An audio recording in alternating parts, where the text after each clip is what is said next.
So we've now made the head of the document. But just like I said, the head is only one of two major parts of the document. So this particular tag is only separating the document in two. We need to populate the head of the document with content. So let's open a new tag and write the word title inside of it. And as always, we're going to close the tag immediately. Then, since this was a title tag, we're going to put inside of the tag the title of what we want for our document. Let's write here, my first website. Now we're going to save the document, and make sure you remember to save it, then come into our browser, and take a look here at the top. You may not have noticed, but this just says index.html. I don't think that's what we want our web pages to be called.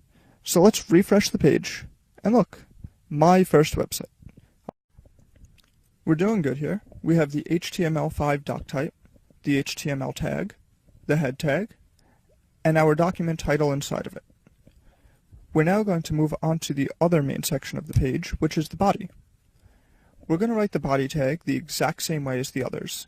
Less than, body, greater than.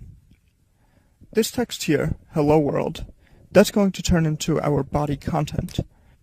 So we're going to write the closing tag below that. Now we're going to save the document and come back into our browser, and you can see that nothing has happened.